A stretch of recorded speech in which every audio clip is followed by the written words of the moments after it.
ఎన్నేళ్ళైంది మీరు ఇక్కడ ఉండబట్టి? మేము 2010లో కొన్నాము. 2015లో వచ్చాము.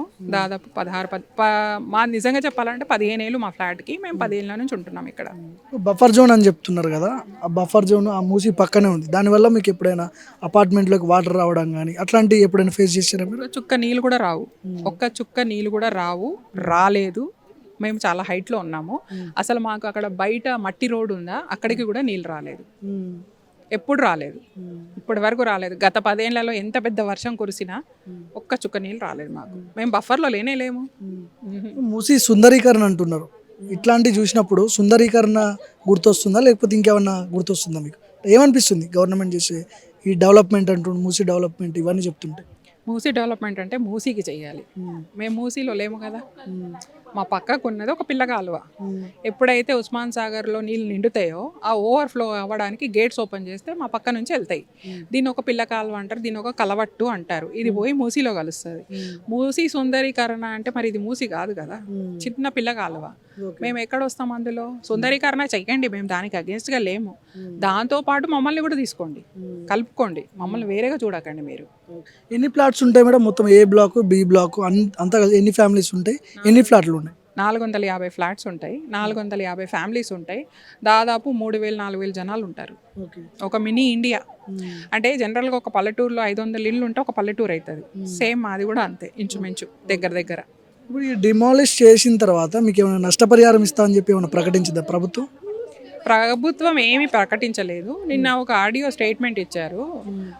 కాంపెన్సేషన్గా 60 లక్షలు 2 బెడ్రూమ్లకు, 70 లక్షలు 3 బెడ్రూమ్లకు. ఆయన ఏది దృష్టిలో పెట్టుకొని, ఎవరికి దృష్టిలో పెట్టుకొని చెప్పాడో కూడా తెలియదు. అనేది ఒక జనరలైజ్ స్టేట్మెంట్ అది. అదేమి మా దగ్గర ఏ ఆఫీసర్ రాలేదు, ఏమీ మాట్లాడలేదు. కాబట్టి మేము ఎందుకు తీసుకోవాలి? అది మాది ఉంది అనేసి తీసుకోవడానికి లేదు కదా. మా దగ్గర ఎవరు రాలేదు, ఏ ఆఫీసరు మాట్లాడలేదు. ఆయన జనరలైజ్ స్టేట్మెంట్ ఇచ్చాడు, అంతవరకే. కానీ మేమైతే దానికి దేనికి ఒప్పుకోవట్లేదు. కాస్ట్ ఎట్లా ఉంది? డబుల్ బెడ్రూమ్ ఎట్లా ఉంది? త్రిబుల్ బెడ్రూమ్ ఎట్లా ఉంది మీ అపార్ట్మెంట్లో? ఇప్పుడు అది మాట్లాడకపోవడమే మంచిది. ఎందుకంటే మేము కొన్నప్పుడు ఇప్పుడు నింగికి నేలకు అంతు అన్నట్టు లేదు. ఆ నింగికి నేలకు అంటే ఎట్లుంటుంది ఆలోచించు. ఇప్పుడు వాళ్ళు ఏమి ఇచ్చినా మేమేం కొనలేము. 1.5 lakh 1 crore ఏమో చెప్తున్నారు, 1.5 ఏమో చెప్తున్నారు. 1.5కి 60 lakhs అంటే అది చిల్లర కిందకే పోతుంది.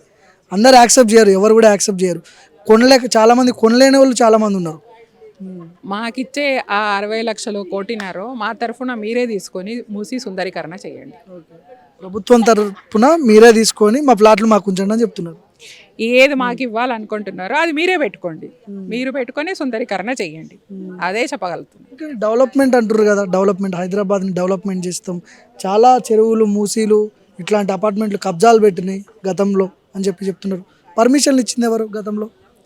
మాది ఏ రకంగా కబ్జా ల్యాండ్ కాదు, మాది పట్టా ల్యాండ్. మేము ఎఫ్టీఎల్కి రాము, మేము బఫర్ జోన్లో లేము, మేము ఇల్లీగల్గా లేము.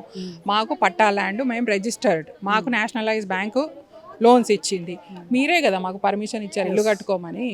మీరు ఇచ్చి ఇప్పుడు మీరే కాదు అంటే ఎట్లా కుదురుతుంది? కుదరదు కదా. గవర్నమెంటే ఇచ్చింది, అన్ని రకాలుగా సరిగ్గా ఉంటేనే ఇచ్చింది. ఇప్పుడు February 11th నోటిఫికేషన్ వచ్చింది, February 8th కూడా మా బిల్డింగ్లో ఒక ఫ్లాట్ రిజిస్టర్ అయింది. ఇప్పుడు మేము ఇల్లీగల్ అయితే రిజిస్ట్రేషన్ ఎట్లా అవుతుంది? మాదేమి కబ్జా ల్యాండే కాదు, ఎవరిది ఉందో మాకు తెలియదు, మేమైతే లేము. సో ఈ 420 ఫ్యామిలీస్ ఉన్నాయని చెప్తున్నారు. వీళ్ళందరి పరిస్థితి ఏంటి ఇప్పుడు? ఒకవేళ రోడ్డు మీద పడితే, మీరు అన్నట్టు ప్రభుత్వం వాళ్ళ చేతుల్లో ఉంది, ముఖ్యమంత్రి ఆయన, పోలీసులు వాళ్ళ చేతుల్లోనే ఉన్నారు, మిమ్మల్ని తీసుకుపోయి అరెస్ట్ చేస్తారు, డిమాలిష్ చేస్తారు. ఏం పెద్ద పని కాదు కదా అది. అంతవరకు రాలేదు కదా, అంతవరకు రానియము. అంతవరకు రాలేదు, అంతవరకు రానియము. మా దగ్గర ఆఫీసర్స్ వచ్చి మాట్లాడే వరకు మేము కుమ్మడిగా ఒకటే ఉంటాము. మాది ఎప్పుడైనా ఒకటే మాట, మేము ఇల్లు వదలము. దానికి మీరు ఏ రకంగా ఎట్లా చేయాలో అట్లా చేయండి. ఇప్పుడు సీఎం అయినా మేమైనా ఎవరైనా సరే అంత ఈజీగా వచ్చేసి ఎలగొట్టడానికి మేము గుడిసెలో లేము కదా. మేము కూడా ఎడ్యుకేటెడ్, క్వాలిఫైడ్ అందరము. మాకు రూల్స్ అండ్ రెగ్యులేషన్స్ తెలుసు, వాళ్ళకు తెలుసు rules and regulations. Over night వచ్చి కూల్ చేస్తామన్నది అది జరగదు, మేము జరగనీయం. గవర్నమెంట్ తలుచుకుంటే ఏదైనా సాధ్యమే కదా, ప్రభుత్వం తలుచుకుంటే. ఇప్పుడు అది జరిగిన చూసినాం మనం, ఎగ్జాంపుల్స్, చాలా ఎగ్జాంపుల్స్ చూసినాం. హైదరాబాద్లోనే హైడ్రా పేరుతో పెద్ద ఎత్తున విధ్వంసం సృష్టించారు వాళ్ళు.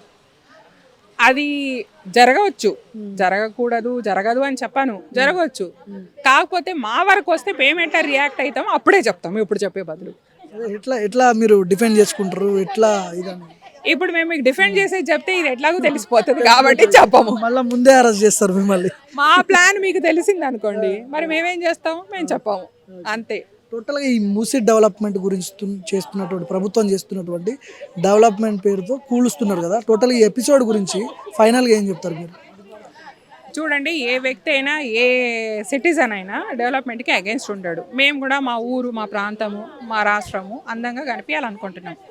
కాకపోతే దానికి మమ్మల్ని బలి తీయద్దు. ఎవరికి మీరు ఏడిపించుకొని వాళ్ళని సతాయించుకొని తీసుకునే బదులు మమ్మల్ని కూడా కలుపుకొని చెయ్యండి, ఆనందపడతాం.